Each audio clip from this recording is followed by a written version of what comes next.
Hello everyone. I need to figure out how to make that transition properly. Smile. But how we doing today, everyone?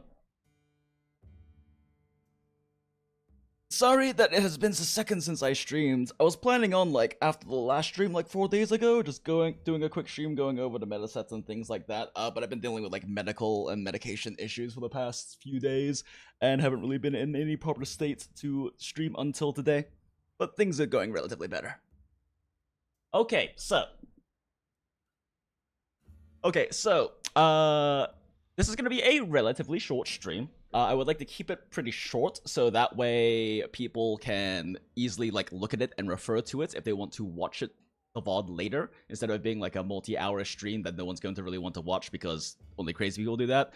It'll also make it easier for me to potentially cut it up into, like, an actual video to just throw on the channel. Since if I'm going to be making any videos at this point, moving forward in the future, it's going to be the kind of thing where, like, I stream and talk about the subject and then cut it up into a guide to throw onto the channel in a bit more of a condensed version. But so, the plan originally today was to do what I was going to do, like, 3-4-ish days ago, where I kind of just go over the various metasets.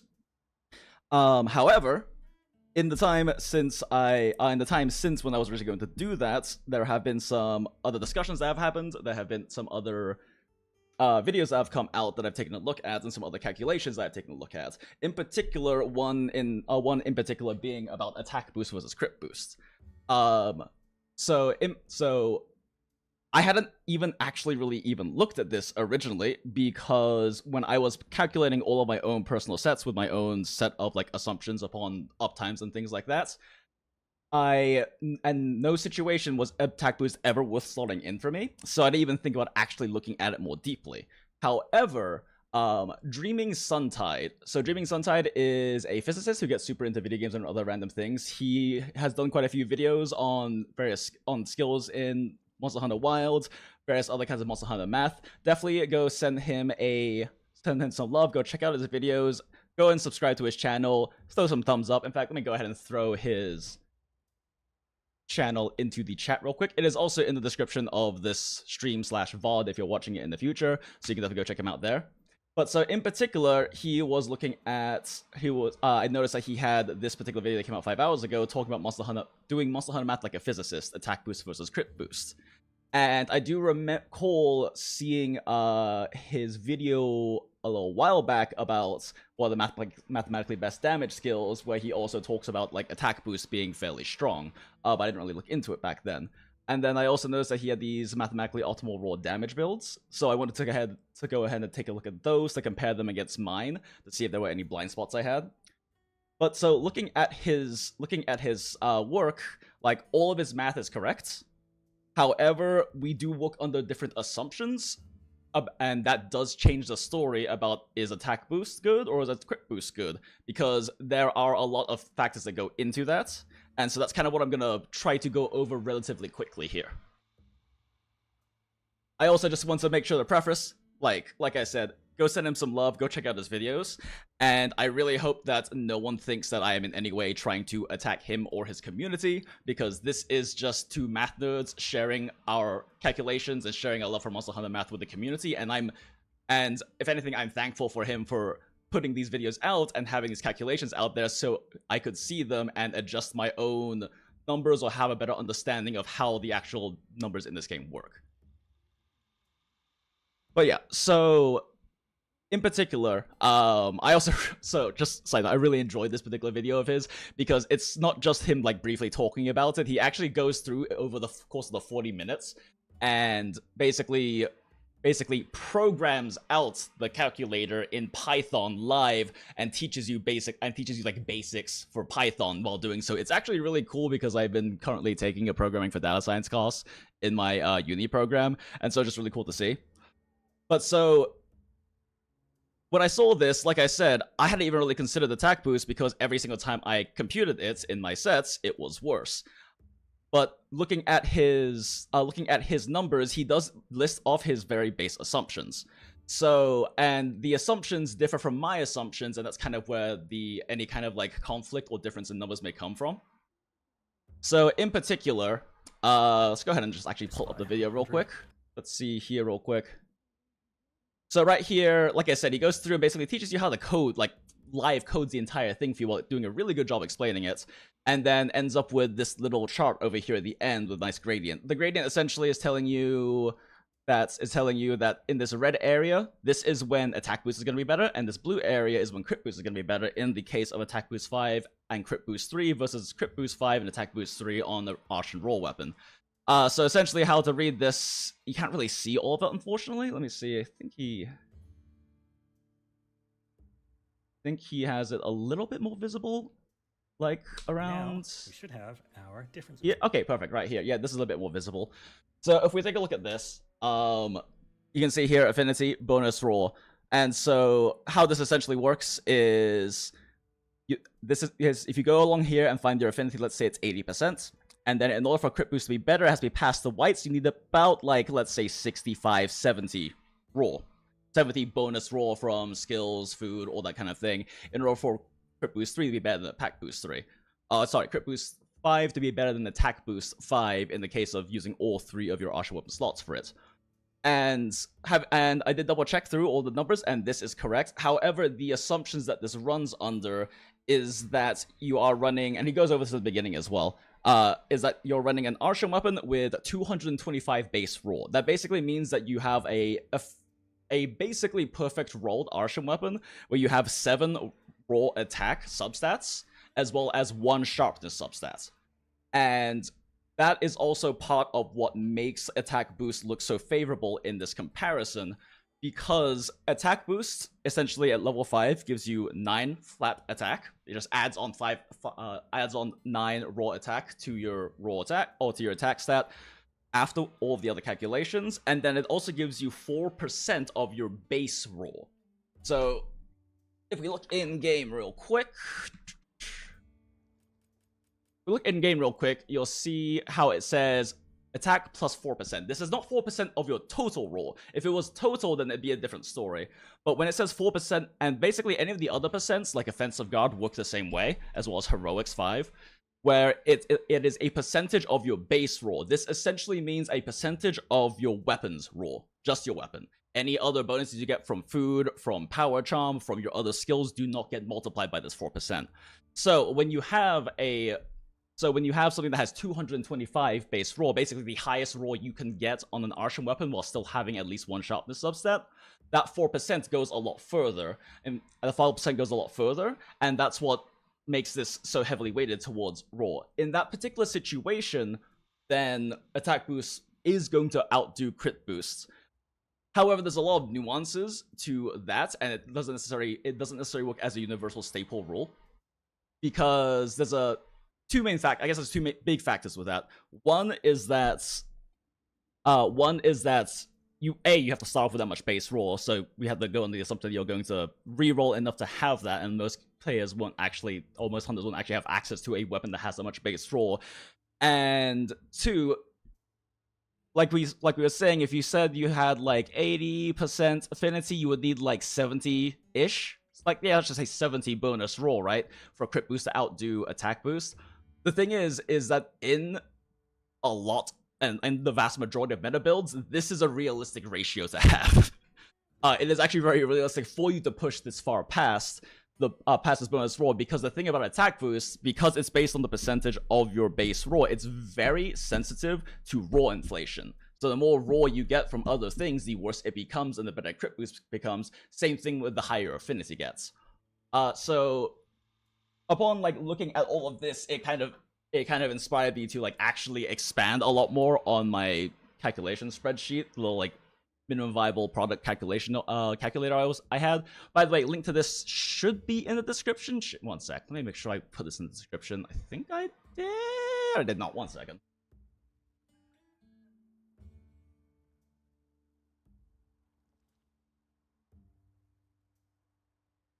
My jank calculator sheets.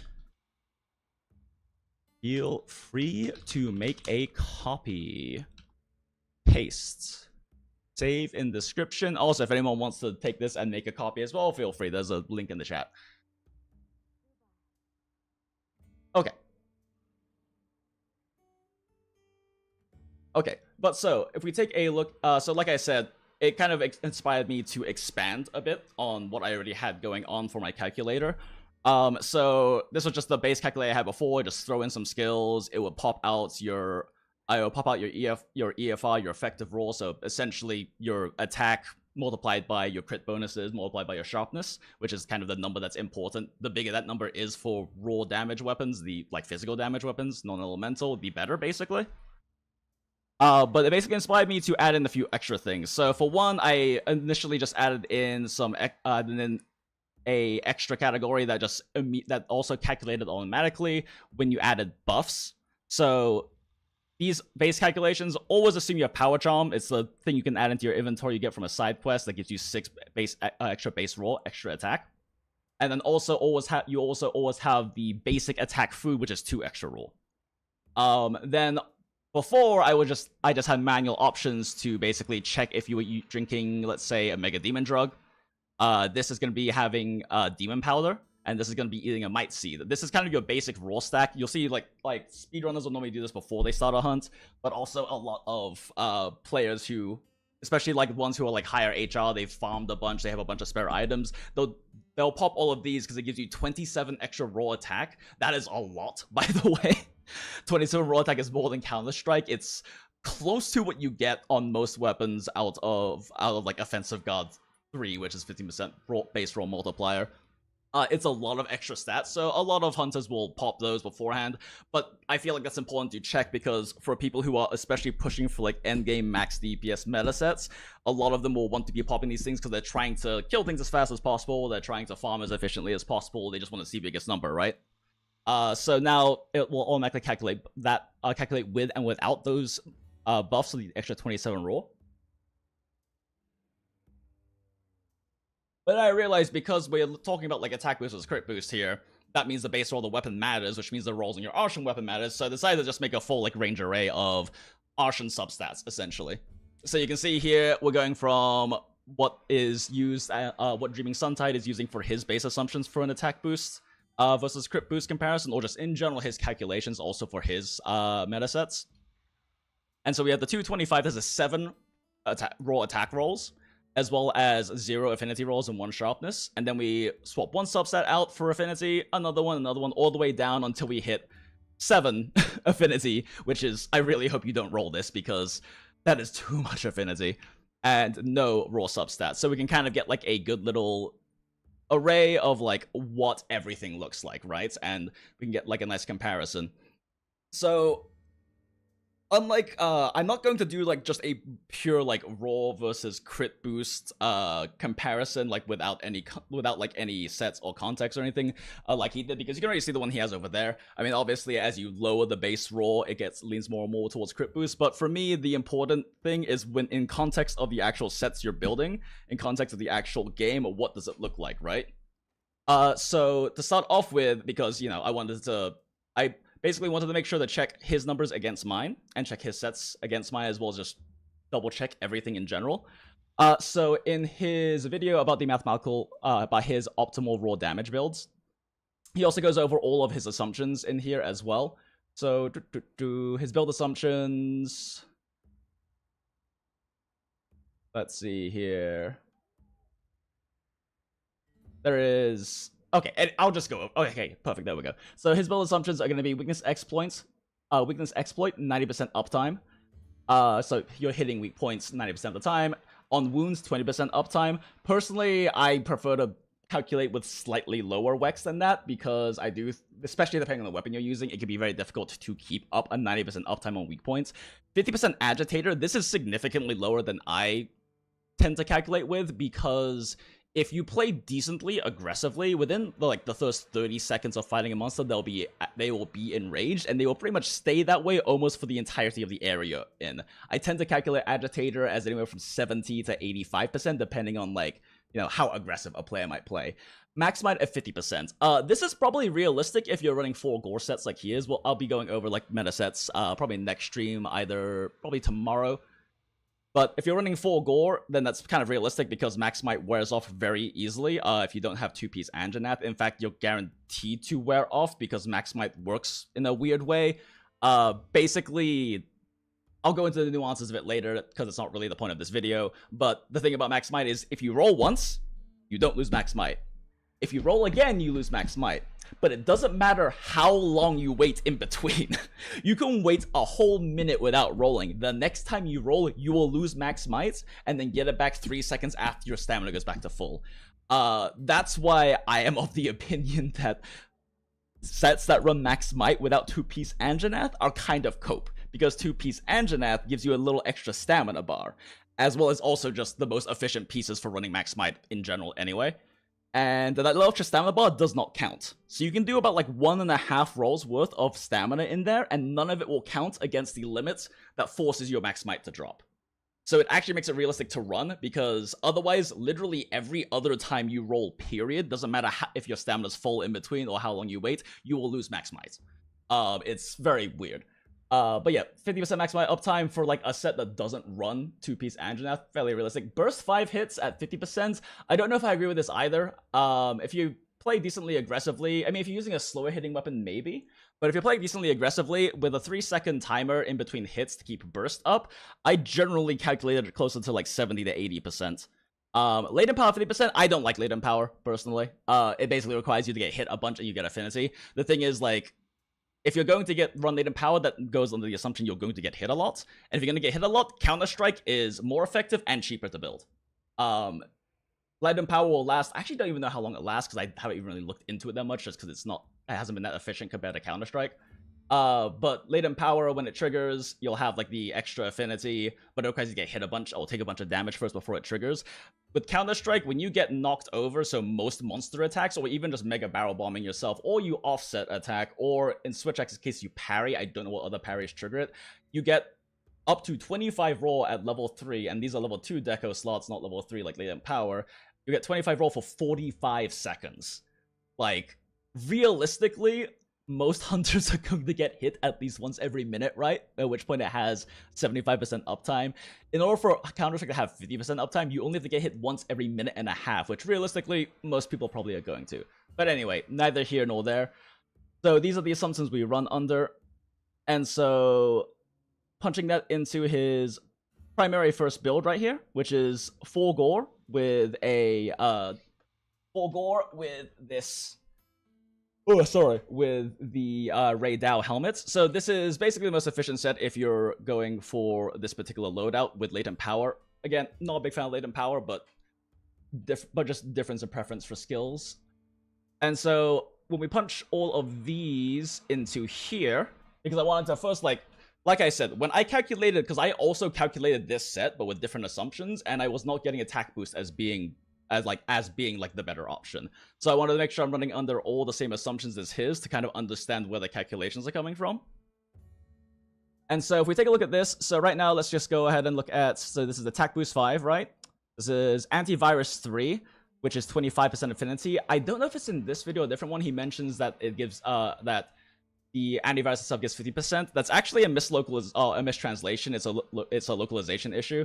It's actually only 10%, but Curing Frenzy gives you 15%, so at base, if you're running antivirus with 2 or 4-piece gore, you're getting 25 affinity out of it after you cure Frenzy.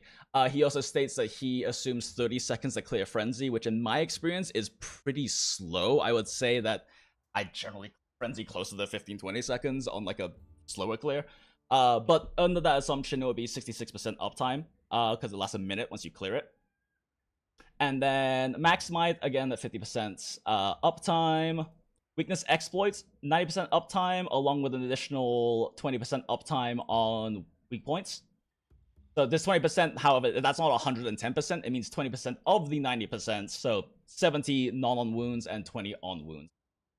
And then Burst 1. I will be going over this in when I talk about meta sets, but every build basically should run Burst 1. It is the most efficient single slot skill you can get in the game, because at base, for the majority of weapons, it gives you 8 roll for a single level 3 slot. Very, very efficient, if you can, assuming that you're able to, get it up. Oh, hey, Spider2B, what's up? How's it going? But yeah, so then Crit Boost, and then in this case, we have Crit Boost 3, Latent Power 1 at a 50% uptime as well. So how this spreadsheet punches it out, basically, this first number right here, finale total EFR, is assuming you have 100% uptime on everything just for like raw comparison's sake, and then this is actually calculating based on the uptimes that we have punched in over here. And then this is the exact same thing, but assuming you have the 27 base roll from the extra Mega Demon and everything else. Pretty sure latent power is also activated by time in combat and not just raking in 120 to 150 damage. I mean, yeah, that is also, I believe, one of the triggering conditions. Like I said, I haven't looked into latent power that much because historically it hasn't really ever been that good or efficient. And because Counter-Strike exists, under the conditions of, you know, taking damage, it just works better. And if you're getting hits, then Counter-Strike will work better, even if it has incredibly low uptime. And if you're not getting hit, Agitator works better because you're going to be hunting the monster well and have very high Agitator uptime. I just personally don't find latent power to be that good of a skill, especially efficiency-wise, when there are so many efficient like Agitator pieces out there. But yeah, so if we take a look at right, I already went ahead and popped that in there, but that's going to be this one right here. Attack boost 5, crit boost 3. And so that punches out right here. And then I also went ahead and did the same thing again, but we're doing 3 attack boost and 5 crit boost. And then popping that out over here. And then right down here, this is going to be comparing every single one of these cells against each other, and then basically showing you just showing you what the percent difference is. If it is red, that means that the crit boost, if it is red or negative, that means that the crit boost, wait, I got this backwards. 5. How did I type that wrong? Okay. The crit boost, if this is red, it means the crit boost is worse.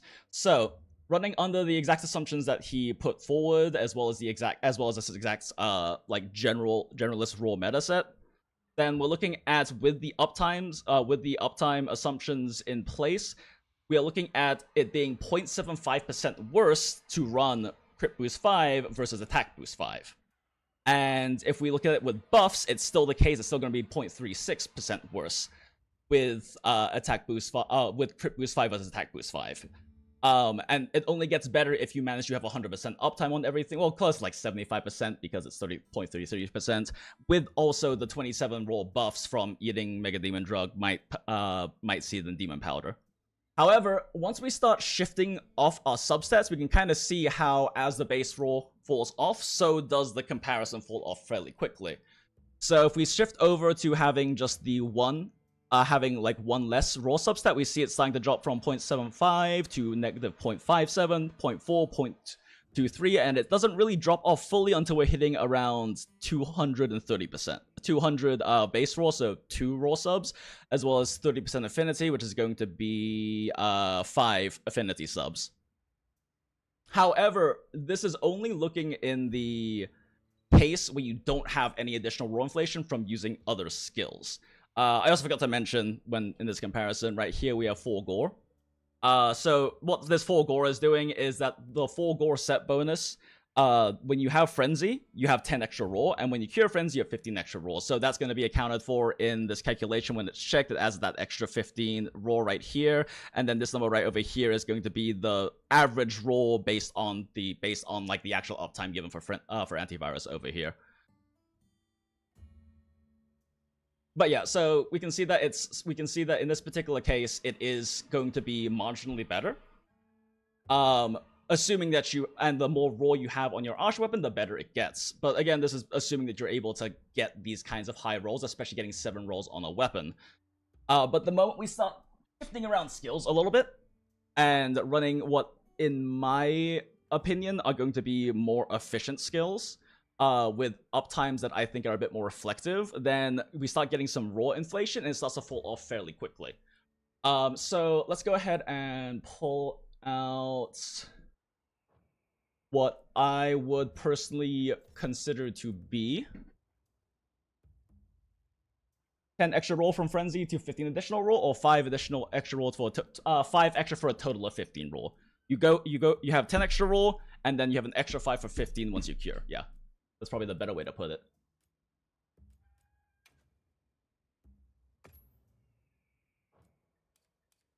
Okay, so my personal recommendation for like a general meta set, if we're looking at like sets that run max smite, would probably instead be gore, two-piece gore, two-piece Anjanath. Reason being, like I mentioned earlier, Anjanath actually makes it realistic to have a high max smite uptime, which I would account for in the calculation, but just for the sake of comparison, let's keep it at that 50%, right? Let's keep it at that 50%. See here, click that out. Okay, so in this case, we're not gonna run any attack boost. Crit boost 5, no latent power. Burst 1. In this case, we're running 2 max smites, 5 agitator. Like I said, I normally consider agitator at around like a 80% uptime, but we'll keep it 50% for now, just for looking at the numbers, for like a more direct comparison. And then Counter-Strike 3. Counter-Strike 3 max smite. We'll keep max smite at 50%, and we'll put Counter-Strike at 50% because, I mean, this basically assumes that you get knocked over by a monster once every minute and a half, which I think is fairly realistic to assume for the majority of players. Or if you're using an offset weapon, you offsets or get knocked over every minute and a half. Or if you're using a switch axe, you parry. You can also trigger this by like mega barrel bombing yourself if you really want to, if you're like really wanting to sweat. But yeah, so if we take a look at, so let's go ahead and pop this out. So this will be Andragore with Agitator.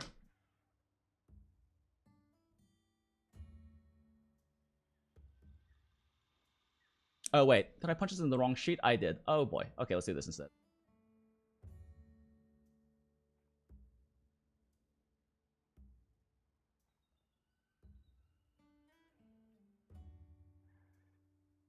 Okay, crit boost 5, agitator 5, Counter-Strike 3, 50% uptime, max smites 3, 50% uptime, weakness exploits 2, 90% and 20%, and burst at 50%, crit boost 5.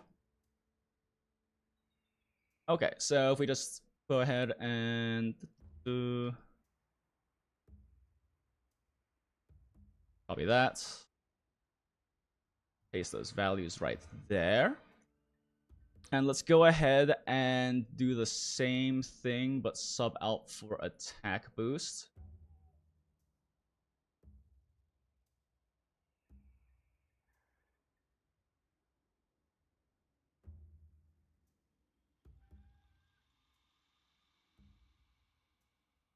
So in this case, this would be 5. Cases would be Andronor, Agi, CB3. So like, even with 50% agitator uptime, which I do think is personally very low, and 50% Counter-Strike uptime, we are looking at the attack boost 5 just kind of across the board being just being worse. It is only marginally worse with those uptime assumptions, and 4% or noticeably worse without those uptime assumptions. So the higher the uptime, the higher your max smite uptime, the higher agitator uptime, the higher all of these uptimes go, the worse off attack boost looks in comparison. And this is running under the assumptions that I personally recommend for weapons, which is that you are running like 2 offensive slots, so crit boost 3 and 2, and then also 1 utility slot. Because the thing is, we'll also look at the comparison with using all 3 for like attack boost versus attack boost and crit boost combinations. But the thing is, like, realistically, the vast majority of weapons generally have one of the 3 option slots they want to dedicate to something that isn't like crit boost or attack boost. Switch Axe wants to have Power Prolonger, because Power Prolonger is a direct significant DPS increase for Switch Axe, because it turns your amp from 45 seconds to 90 seconds, and amp gates all of your really strong combos. When you are amped, you aren't just doing more damage because you're amped, you have access to combos that do anywhere from 30 to like 60% more DPS than your other non-amped combos. Charge Blade basically has to run Magazine. Not running Magazine doubles your chores and is frankly kind of throwing. If you've ever played Charge Blade without Magazine, it's kind of miserable, even for Savage Axe, where you're not really burning files, because you have to pop files you have to build files 4 times just to start doing Savage Axe. And if you can't keep Savage Axe up, or you do a bunch of AEDs, you have to pop it another 2 times again just to keep it up. If you're doing SAD style, it's completely mandatory. Dual Blades has to run Element, and also generally also has to run Master's Touch, because even with 2 Arshan substats and Sharpness, you won't have enough. But there's just a lot of different weapons. SNS, Lance, Gun Lance, I guess if you're running like a wide or normal like EFR Raw mixed with shelling build, right? So you actually care about crit and stuff like that. Or want to run Defensive Guard. GS also wants to run Defensive Guard, or Focus, or both. Because Offensive Guard is the biggest raw boost you can, like the biggest damage boost you can get out of a single level 3 deco slot on a weapon by a big margin. I don't think it's personally very good on Charge Blade because it only lasts 12 seconds though. And Charge Blade generally isn't in shield mode that much if you're doing a Savage Axe playstyle. Might work for SAD though. For non-elemental SAD. But like all of these weapons have something else they want to stick in there, which is why I generally only calculate with the 2 slots going the crit boost or attack boost. And we can see in this comparison that even with the very low uptime assumptions that are lower than mine, it definitely does fall off because of the raw inflation coming from counterattack and agitator particularly. As well as just in general also like the affinity being very high on these setups, right? Like even with only the base 5% affinity on the weapon here, we're at 85% affinity, and that's with like 2 weakness exploit, keep in mind. Because we're running, like, the 2 Gores already giving us 25% with antivirus. We have Maximize giving us another 30%, and then Substance is 55%. Weakness Exploit gives us another 10 for 65%, and then Agitator 5 is giving us 15 for 80%, and then the last 5% is coming from, and 5% from the base weapon affinity, right? So, like, we're already running, like, well past that breakpoints of crit boost beating attack boost at, like, a decent roll value, but with this kind of a setup, we are looking at, like, a pretty significant raw inflation because of Counter-Strike and Agitator. Oh, I need to have Gore? Oh, sorry, you're right. I did not turn off Gore. Okay, let's fix this real quick. Thank you for pointing that out. I did not turn off Gore. Alright, let's try that again. Values only for... This is with the attack boost.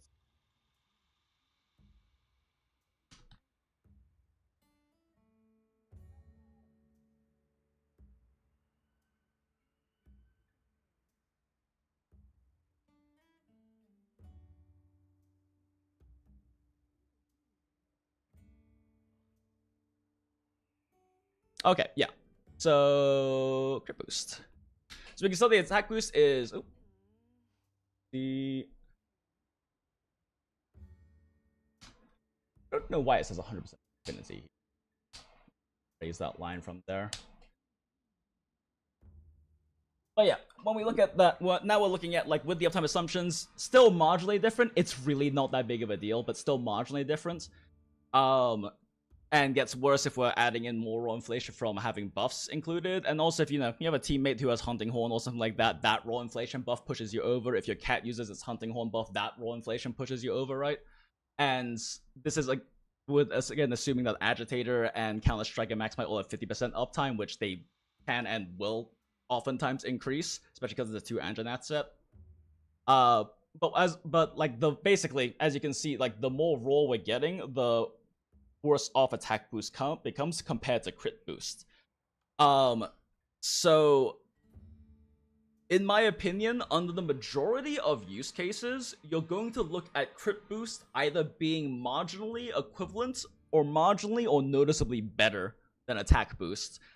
When you, like, actually look at a variety of different conditions, like base assumptions and conditions of, like, uptimes on skills you might be running, as well as, like, what kind of weapon you have. Because if you're going to be running like a rerolling for a 7 raw substat weapon with 1 sharpness, which is very hard to do, mind you, like, that is a lot of rerolling and potentially, like, tabling for, like, saves coming and things like that, right? If you're doing that, you're likely also probably going to be, like, the kind of hunter who's running, like, a much more aggressive build. And if you're running a more aggressive damage-focused build, that means that you're probably going to be leaning more towards things like Agitator and Agitator over Weakness Exploit, because you can get higher Agitator uptime, and it does kind of edge out Weakness Exploit in a lot of cases if you have higher uptime, more than, like, 50%, right? And similar thing if you're running Counter-Strike in there, if your max smite uptime goes up, crit boost of course also gets better because your affinity on average is getting higher.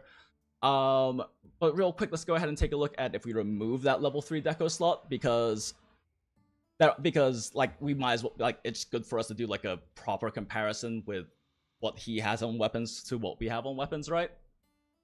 But so let's say we're running 3 attack boost and crit boost, 5.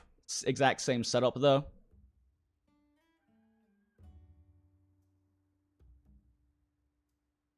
So this one is the... It's crit boost 5, right? Crit boost 5. Whoop. I copied the wrong range. There we go. And sorry if I'm not really answering any questions in chat. Like I said, I kind of want to get through this relatively quickly, so it's a shorter video and can kind of be talked about more quickly, or can like be reviewed over by someone who might want to review the VOD, or if I want to cut it together into a video. Okay, and we'll swap this over to crit boost 3. Wait, what? Oh, son of a... Okay, never mind. So we'll check. Attack boost 3, agility 5. Counter-Strike 3, max mites 3, weakness exploit 2, 1 burst, 5 crit boost.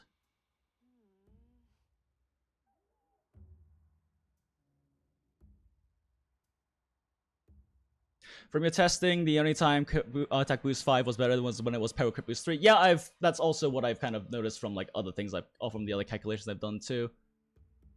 It kind of does have to be paired together for it to really have that kind of effectiveness. And attack boost 5, crit boost 3.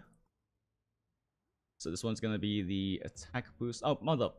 Why do I keep clicking on the wrong tab? Okay, real quick. Do this, because I'm constantly clicking the wrong tab. Attack boost 5, crit boost 3.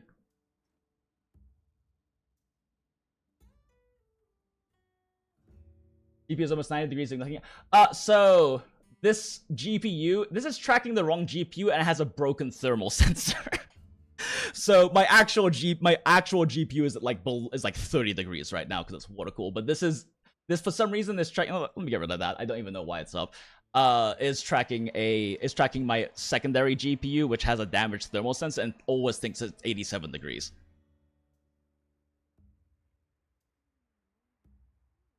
And again, I want to be clear, like, I'm trying to compare numbers against what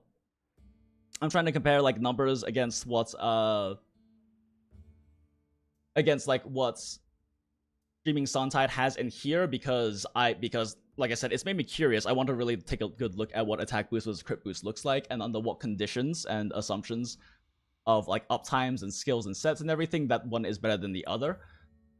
And I really hope that no one is taking this in any way as me trying to attack him or anything. Like, I'm thankful for the fact that he has these numbers out here, because it kind of made me dive deeper into all of this and try to be more rigorous and thorough with understanding like the numbers, the sets, and also what I'm going to be recommending in terms of like meta sets and things like that.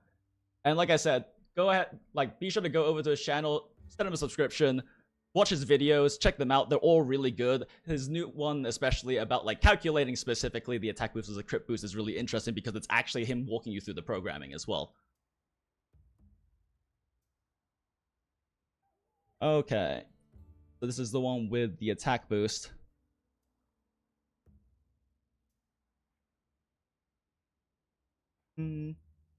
This is the one with the crit boost. CB5, AB3. And this one's going to be the agi setup as well with CB5, AB3. And so, like Hirokiri Singh was mentioning, like, once we actually like add in crit boost and attack boost at the same... Wait, what am I doing? Crit boost 3, AB5. I typed the same thing again. Once we add them back in together, we are looking at them being much closer in comparison, generally speaking now. And then with the lower uptimes, it's starting to look a bit better again.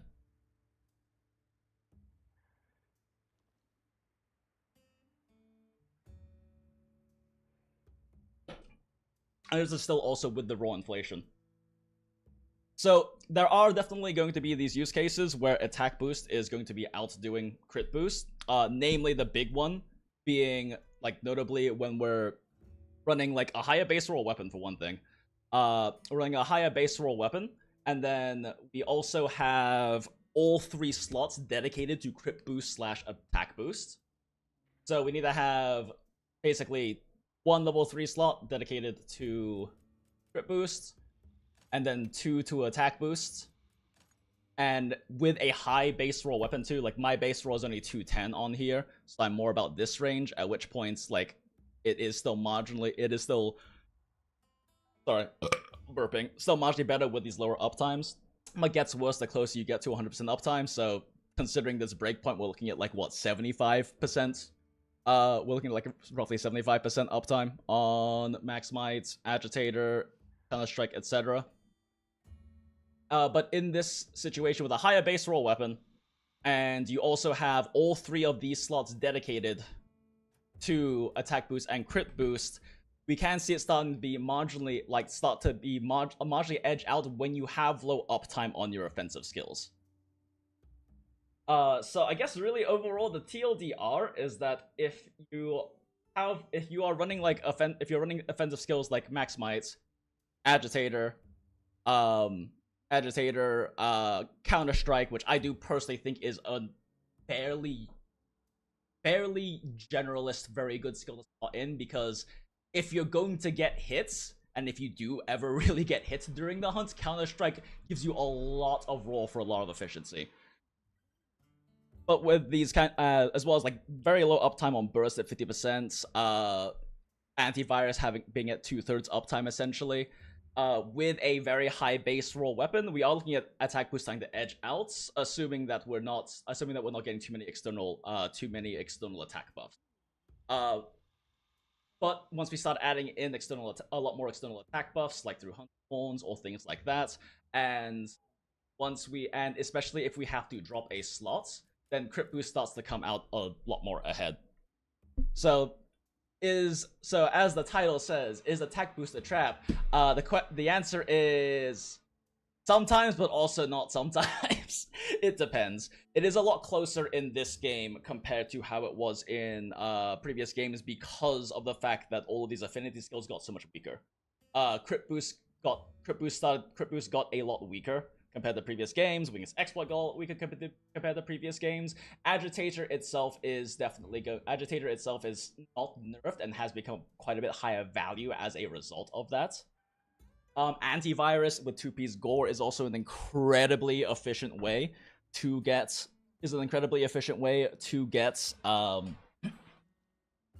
affinity, because it's 25% affinity for 3 level 1 slots and not losing much efficiency in like the armor to run like waist and legs or head and leg depending on the set for gore. But you do have to deal with frenzy, which means that before you cure frenzy, you take a little bit more damage from monsters. So that can definitely be something annoying to play around for a lot of players. But I also have multiple sets I'll be going over in a later stream that don't run gore. Even though gore is technically the meta, if you're not comfortable with it, there are plenty of non-gore options as well. But yeah, that's basically what I wanted to cover for the most part with this video, is just kind of looking at attack boost versus crit boost.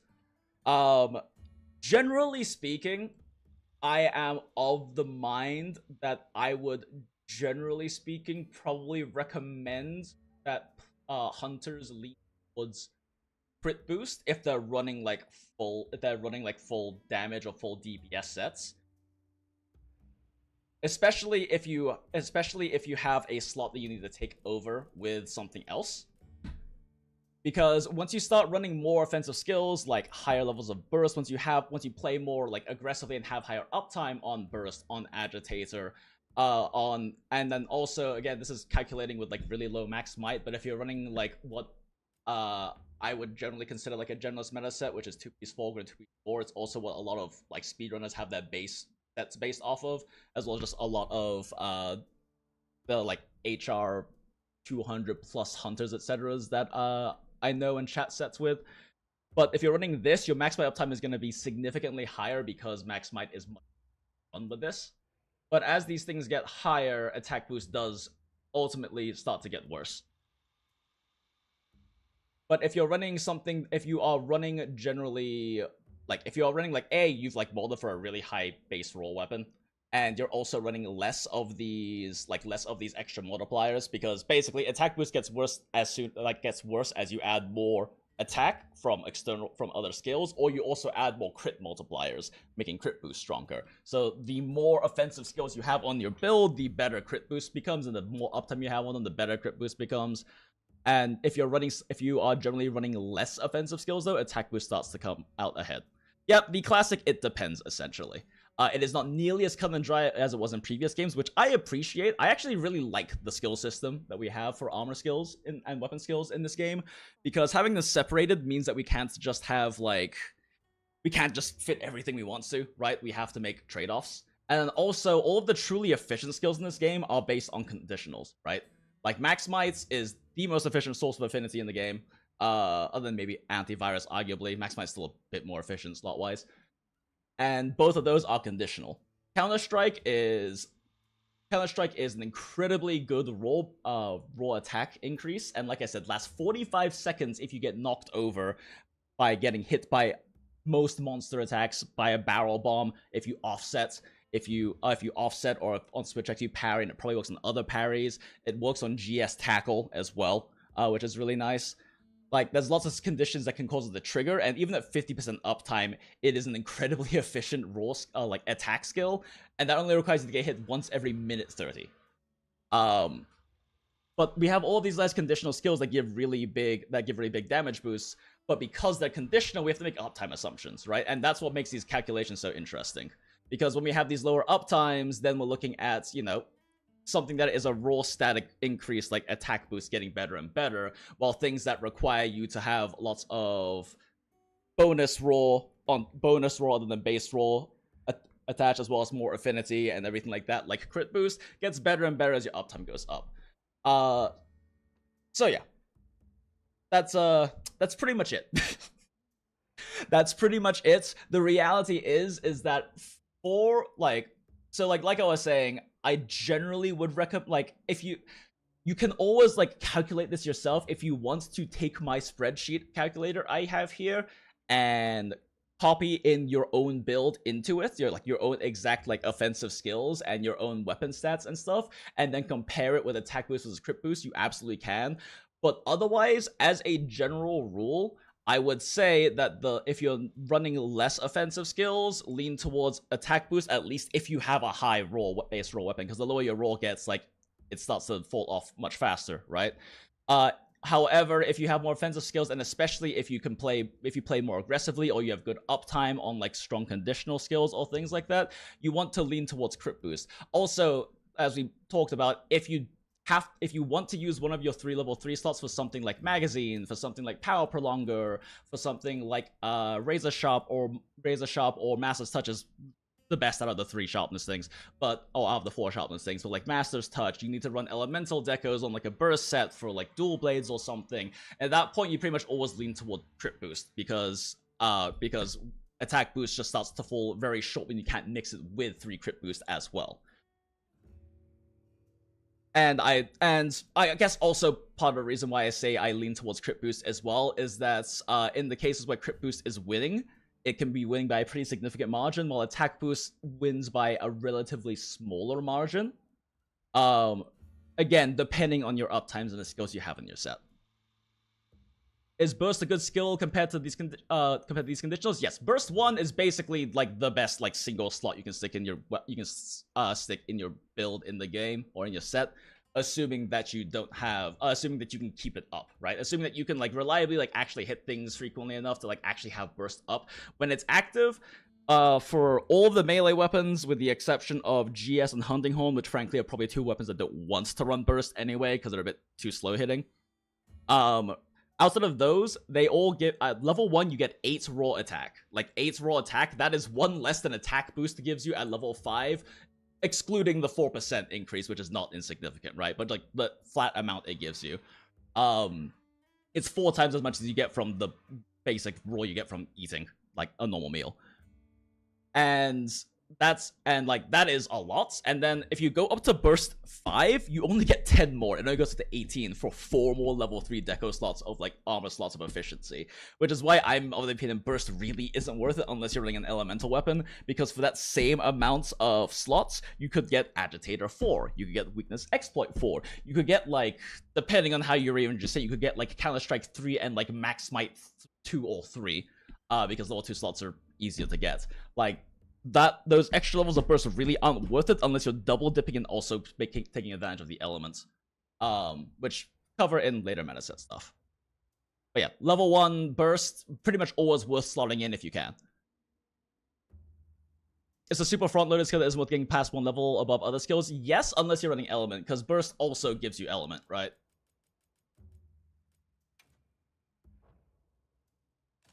Oh my gosh, why can't I click buttons? Because, like, burst, oh wait, you can, it doesn't show you on here, but the point is, burst also gives you elements. Lord Vietner has a video covering armor skills that he tested, and he has a chart with all of it on there. Let's see if I can throw a link of his into the chat real quick.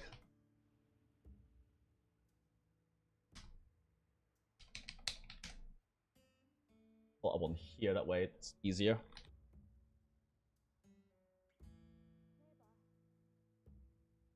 And thank you, of course, to him for all of his, for all the testing he has done. He has a lot of nice videos looking at various, like, testing different skills and things like that. I haven't looked at any of his sets of videos. I can't speak from any of that, but I definitely appreciate all the testing he's done to get values and whatnot on skills in the game, because I personally didn't want to test a lot of these. See, where is it? Where?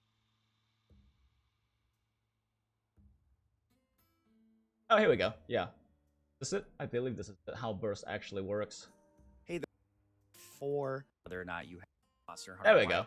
There's the actual chart itself. I'm gonna go ahead and copy this video into the chat right now. Go click on that link, do a like, subscribe, thumbs up, all of that stuff. You can do that right now. I'll still be here. It'll only take like 10 seconds. I can even count while you do it. 10, 9, 8, 7, 6, 5, 4, 2, and 1. Okay, cool. Okay, cool. But yeah, that's pretty much what we wanted to talk about, or what I wanted to talk about, and what I wanted to cover about this attack boost thing. Hopefully I wasn't too rambly, and I can cut this into a bit more of a condensed video to throw on the channel. But at the very least, this is a little under an hour if people wants to, like, are curious and wants to get in and see, you know, see all of the numbers we crunch, we see all of the that we come from all of these different things, right? And again, I want to thank Dreaming Suntide, because I just love seeing other, like, Monster Hunter math nerds in the community. It's always great to see them. I don't recall how active he was during, like, World and Ice One, if he was, but I do remember looking at his stuff during during Rise and Sunbreak, and I did like his stuff then. But yeah, like I said, link is in the description. Please go like subscribe to his channel, check out his videos, send him a like, and send likes on his videos and all of that. I especially, like I said, recommend this most recent video he put out about doing Monster Hunter math like a physicist, because when he does this attack boost versus crit boost calculation, he is programming it in Python live and kind of teaching you how he's doing it as he's doing it. And he does a really good job explaining it, honestly. Really cool video. And then, like, his optimal raw damage builds, like I said, I have my sets. I'll be doing a stream and ideally trying to cut that together into a video coming up soon. Ideally tomorrow. I'll have to see how things are, because like I said, I've been doing, like, medical and medication related stuff lately. And, like, a lot of his sets do overlap with mine.